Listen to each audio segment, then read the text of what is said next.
it's me AK. Welcome back to the channel. So we have the all new Realme 7 Pro in our hands. നമുക്ക് ഏറ്റവും പുതിയ റിയൽമിയുടെ Realme 7 Pro കൈ കിട്ടിയിരിക്കുകയാണ്. Just കവറിലേക്ക് നോക്കുമ്പോൾ സംഭവം setup എന്താ നോർമൽ റിയൽമിയുടെ സാധനങ്ങളൊക്കെ പോലൊക്കെ തന്നെ. നമ്മുടെ കവറിൽ നമുക്ക് സൽമാൻ ഖാൻ്റെ പിക്ചർ കാണാം. അതിൻ്റെ താഴെ സൽമാൻ ഖാൻ്റെ ഒരു ഓട്ടോഗ്രാഫ് ഉണ്ട്. പിന്നെ ഇതിൻ്റെ കവറിൽ നോക്കുകയാണ് യൂഷ്വൽ റിയൽമിയുടെ സ്റ്റഫ് സംഭവങ്ങളൊക്കെ എഴുതി വെച്ചിട്ടുണ്ട്. പിന്നെ ഇതെന്ന് പറയുന്നത് 6GB 128ൻ്റെ മിറർ ബ്ലൂ എന്ന് പറയുന്ന ഒരു മോഡലാണ്. അപ്പോൾ നമ്മൾ റിയൽമി സ്റ്റോറിൽ നിന്നാണ് ഓർഡർ ചെയ്തത്. സംഭവം വന്നപ്പോഴത്തേനും കൊറോണയൊക്കെ ആയിട്ട് ലേറ്റായി, 2 ദിവസം ലേറ്റായി. പിന്നെ ഇതിൻ്റെ പുറകിൽ മെയിനായിട്ട് 4 റിയൽമി തന്നെ കൊടുത്തിരിക്കുന്ന മെയിൻ 4 ഫീച്ചേഴ്സ് ഇവിടെ പുറകെ കൊടുത്തിട്ടുണ്ട്. അതൊക്കെ എന്ന് പറഞ്ഞു കഴിഞ്ഞാൽ സോണിയുടെ ക്യാമറയാണ്. സോണിയുടെ 64MB ക്വാഡ് ക്യാമറ, 4 ക്യാമറ സെറ്റപ്പാണ്. സോണിയുടെയാണ്. ഇതിന് മുമ്പുണ്ടായിരുന്ന റിയൽമിയിൽ സാംസങ്ങിൻ്റെ ആയിരുന്നു, ഇപ്പം റിയൽമി കൊണ്ടുവന്നിരിക്കുന്നത് സോണിയുടെ സെൻസറാണ്. പിന്നെ ഇതിൻ്റെ ഒരു മെയിൻ അട്രാക്ഷൻ ആയിട്ട് വരുന്നത് 65W സൂപ്പർ ഡാറ്റ് ചാർജിങ്. അതാണ് അതിൻ്റെ ഏറ്റവും മെയിൻ അട്രാക്ഷൻ ആയിട്ട് അവർ സെയിൽ ചെയ്യുന്നത്. പിന്നെ 6.4 ഇഞ്ച് സൂപ്പർ AMOLED ഡിസ്പ്ലേ. പിന്നെ സ്നാപ്ഡ്രാഗൺ 720G യൂഷ്വലി മിഡ് റേഞ്ചിൽ വരുന്ന ഉള്ളതിൽ ഏറ്റവും നല്ലൊരു സ്നാപ്ഡ്രാഗൺ പ്രോസസ്സാണ്. So let's go to the unboxing video of 7 Pro.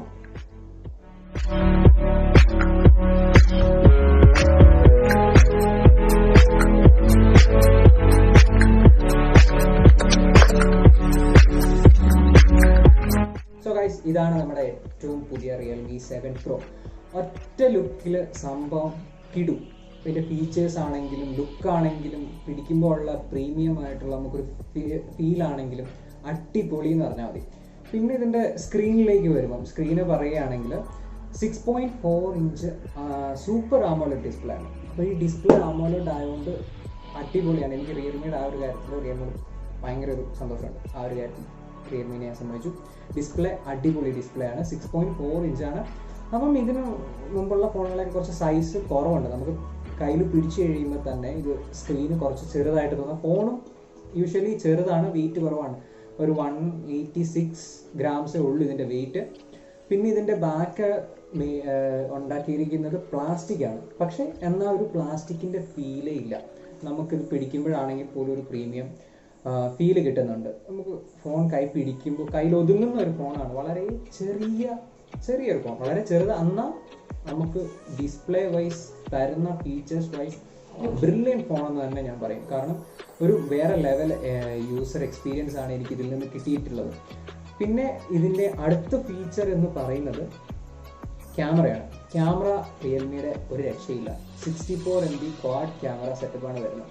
അപ്പോൾ ഇതിന് മുമ്പുള്ള റിയൽമിയുടെ ഫോണുകളിലെന്ന് പറഞ്ഞു കഴിഞ്ഞാൽ സാംസങ്ങിൻ്റെ സെൻസറായിരുന്നു. പക്ഷേ ഇതിൽ വരുമ്പം സോണിയുടെ സെൻസറാണ് വന്നത്. 64MB ക്വാഡ് ക്യാമറ സെറ്റപ്പാണ്. 64MB + 8MB + 2MB + 2MB 4 camera വരുന്നുണ്ട്. ഫ്ലാഷ് സെറ്റപ്പ് ഒക്കെ ഉണ്ട്. അപ്പം റിയൽമിയുടെ ഒരു പുതിയ ഡിസൈൻ ആണ്. ഇതിൻ്റെ ക്യാമറ ലേഔട്ട് വന്നിരിക്കുന്നത് ഒരു പുതിയ ഡിസൈനാണ്.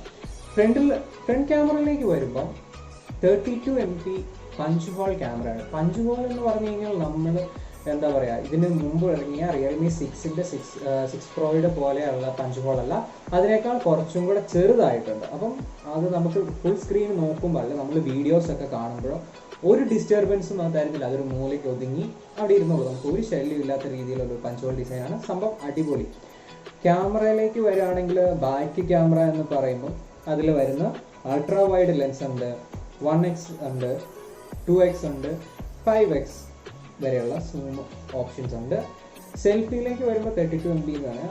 ഇതിന് മുമ്പുണ്ടായിരുന്ന റിയൽമിക്കുള്ള കുറേ ഫിൽറ്റേഴ്സ് ഓപ്ഷൻസ് അവർ കളഞ്ഞിട്ടുണ്ട്. അങ്ങനത്തെ ഒരു കുറച്ച് റിയൽമിയുടെ ഫോൺസ് നോക്കിക്കഴിഞ്ഞാൽ നിങ്ങൾക്ക് കാണാം, ഒരു ഇച്ചിരി വെളുപ്പിച്ച് അങ്ങനെ ഒരു റോസ് എഫക്റ്റ് ഒക്കെ തരുന്ന രീതിയിലുണ്ട്. പക്ഷെ എന്നാൽ അതില്ല. ഇത് കുറച്ചും കൂടെ ഒറിജിനൽ ഫീൽ തരുന്ന രീതിയിലുള്ള ഫിൽറ്റേഴ്സും കാര്യങ്ങളൊക്കെയാണ്. പിന്നെ ഇതിൻ്റെ മെയിനായിട്ട് ഇതിൻ്റെ ക്യാമറയിൽ വരുന്ന ഒരു അടിപൊളി ഫീച്ചേഴ്സ് എന്ന് പറഞ്ഞു കഴിഞ്ഞാൽ നിങ്ങൾ വീഡിയോ എടുത്തിട്ട് അതിൽ ഫിൽറ്ററിൻ്റെ ഏറ്റവും ലാസ്റ്റ് AI കളർ പോർട്രേറ്റ് എന്ന് പറയുന്ന ഒരു ഓപ്ഷൻ ഉണ്ട്. അപ്പോൾ നിങ്ങൾ ഈ AI കളർ പോർട്രേറ്റ് എടുത്തിട്ട് നിങ്ങളൊരു സബ്ജക്റ്റിനെ വീഡിയോ എടുത്ത് കഴിയുമ്പോൾ ആ സബ്ജക്റ്റ് കളറായിരിക്കും അതിൻ്റെ ബാക്ക്ഗ്രൗണ്ട് ഫുള്ള് ഒരു ഗ്രേഷ് ഫീലായിരിക്കും. സാധാരണ നമ്മൾ വീഡിയോ എടുത്തിട്ട് എഡിറ്റ് ചെയ്യാറാണ്, പക്ഷേ ഇത് ഇൻബിൽഡ് ആയിട്ട് കൊടുത്തിട്ടുണ്ട്. പക്ഷേ അതെനിക്ക് ഒരുപാട് ഇഷ്ടപ്പെട്ട ഒരു ഫീച്ചറാണ്.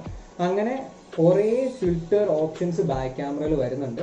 പിന്നെ ആസ് യൂഷ്വലുള്ള കുറച്ച് ഫീച്ചേഴ്സും ഇതിൻ്റെ ക്യാമറയിൽ വരുന്നുണ്ട്. അപ്പോൾ നമ്മൾ ഇതിൻ്റെ കൂടെ എടുത്ത കുറച്ച് ഫോട്ടോസ് കാണിക്കാം. പിന്നെ ഇതിൻ്റെ സ്ക്രീനിൽ വരുമ്പം റിഫ്രഷ് റേറ്റിൻ്റെ കാര്യത്തിൽ ഇതിൻ്റെ കൂടെ ഇറങ്ങിയ 7 പ്രോയേക്കാളും കുറച്ചുകൂടെ താഴെയാണ് നിൽക്കുന്നത്. ഇതെന്ന് പറഞ്ഞു കഴിഞ്ഞാൽ നോർമൽ 60 ഹെർട്സ് റിഫ്രഷ് റേറ്റേ ഉള്ളൂ. പക്ഷേ AMOLED ആണ്. നിങ്ങൾ AMOLED ഇഷ്ടപ്പെടുന്ന ഒരാളാണെങ്കിൽ ഉറപ്പായിട്ടും 7 Pro നിങ്ങൾക്ക് ഇഷ്ടപ്പെടും. എന്നാൽ ചിലർക്ക് ഗെയിമിങ്ങിനൊക്കെ വരുമ്പം IPS LCD ആണെങ്കിലും കുഴപ്പമില്ല. നിങ്ങൾക്ക് റിഫ്രഷ് റേറ്റ് കൂടുതൽ വേണമെന്നുണ്ടെങ്കിൽ 90 ഹെർട്സ് ഒക്കെയാണ് 7-ലുണ്ട്. പക്ഷെ 7-ൽ വെച്ച് നോക്കുമ്പം റിഫ്രഷ് റേറ്റ് ഒഴിച്ച് കഴിഞ്ഞാൽ ബെസ്റ്റ് ഓപ്ഷൻ Realme 7 Pro തന്നെയാണ്.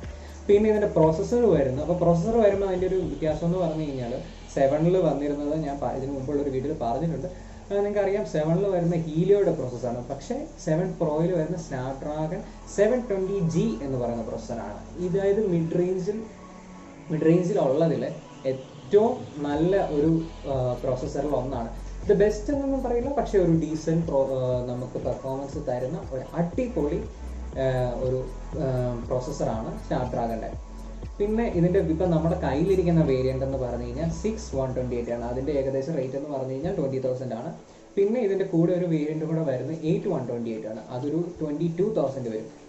പക്ഷെ എനിക്കതിൽ 8-ൽ വലിയ കാര്യമുണ്ടെന്ന് തോന്നുന്നില്ല. 6-ഉം 8-ഉം തമ്മിൽ ഒരു 2 GB റാമിൻ്റെ വ്യത്യാസത്തിൽ പെർഫോമൻസിൻ്റെ കാര്യത്തിൽ വരുമ്പം അബ്സല്യൂട്ട്ലി നോ ചേഞ്ച്, ഒരു വ്യത്യാസവും നമുക്കതിൽ കാണാനില്ല. അപ്പോൾ അതുകൊണ്ട് 8 GB റാം നിങ്ങൾക്ക് ഇഷ്ടമാണെങ്കിൽ, നിങ്ങളുടെ കയ്യിൽ ബഡ്ജറ്റ് ഉണ്ടെങ്കിൽ അതിലേക്ക് പോയാൽ മതി. ഞാൻ പ്രിഫർ ചെയ്യുക ഈ 20,000 വേരിയൻ്റ് ആയിരിക്കും. 6128 ധാരാളം മതി. അപ്പോൾ ഇതിൻ്റെ സിം ട്രേ എന്ന് പറയുന്നത് ഡുവൽ സിം പ്ലസ് ഒരു SD കാർഡാണ്. അപ്പം നമുക്ക് SD കാർഡ് വേണമെങ്കിൽ SD കാർഡ് ഉപയോഗിക്കാം. 128 സ്റ്റോറേജ് ഉണ്ട്, അത് അത്യാവശ്യം ഒരു ഡീസൻറ്റ് സ്റ്റോറേജ് ആണ്. പക്ഷേ നിങ്ങൾക്ക് കുറച്ചും കൂടെ മൾട്ടിമീഡിയ സ്റ്റോറേജ് ഒക്കെ ആവശ്യം കൂടുതലുള്ള ആൾക്കാരാണെങ്കിൽ, നിങ്ങൾ കുറേ ഫോട്ടോസും വീഡിയോസൊക്കെ എടുക്കുന്ന ഒരാളാണെങ്കിൽ നിങ്ങൾക്ക് മെമ്മറി കാർഡിൻ്റെ ഓപ്ഷനുണ്ട്.